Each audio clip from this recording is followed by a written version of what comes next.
Nhiều ý kiến gọi cuộc bầu cử Philippines năm 2022 là lịch sử khi có 10 ứng cử viên tham gia tranh cử tổng thống. Tuy nhiên, cuộc khảo sát bầu cử Philippines của Pulse Asia vào giữa tháng 4 vừa qua đã chỉ ra rằng cuộc đua cho cương vị tổng thống Philippines thực tế sẽ chỉ diễn ra giữa hai ứng cử viên, đó là cựu thượng nghị sĩ Ferdinand Marcos Jr. và đương kim phó tổng thống Leni Robredo. Ông Ferdinand Marcos Jr., 64 tuổi, là con trai duy nhất của cố tổng thống Philippines Ferdinand Marcos, nhà lãnh đạo đất nước kể từ năm 1965 đến năm 1986. Ông Marcos được đánh giá cao về tên tuổi cũng như sự nghiệp chính trị lâu dài. Ông đã phục vụ trong cả Thượng viện và Hạ viện của Quốc hội Philippines. Ông cũng là một gương mặt quen thuộc với công chúng, tích cực hoạt động trên mạng xã hội với khoảng 5,8 triệu người theo dõi trên Facebook. Những lời kêu gọi tái thiết nền kinh tế Philippines của ứng viên Marcos đã thu hút những người ủng hộ trẻ tuổi của ông trên Facebook.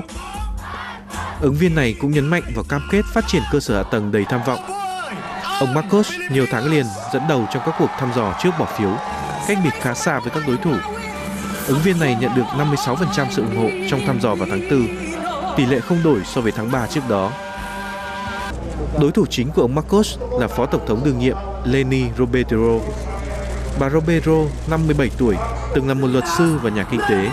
Bà cũng là nữ ứng viên tổng thống duy nhất, cam kết với cử tri một chính phủ trung thực và minh bạch nếu được bầu. Ứng viên này nhấn mạnh ưu tiên phục hồi kinh tế sau đại dịch Covid-19, cải thiện phúc lợi xã hội, bao gồm trợ cấp thất nghiệp và hỗ trợ gia đình. Là ứng viên đối thủ sáng giá nhất của ông Marcos, nhưng tỷ lệ ủng hộ thăm dò của bà Robredo thấp hơn đáng kể với khoảng 23%.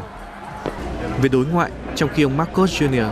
thể hiện quan điểm ủng hộ cách tiếp cận song phương trong nhiều vấn đề trên biển và vấn đề khu vực, có quan hệ gần gũi với nước lớn trong khu vực, thì bà Robredo lại theo đuổi cách tiếp cận đa phương trong các vấn đề về an ninh biển.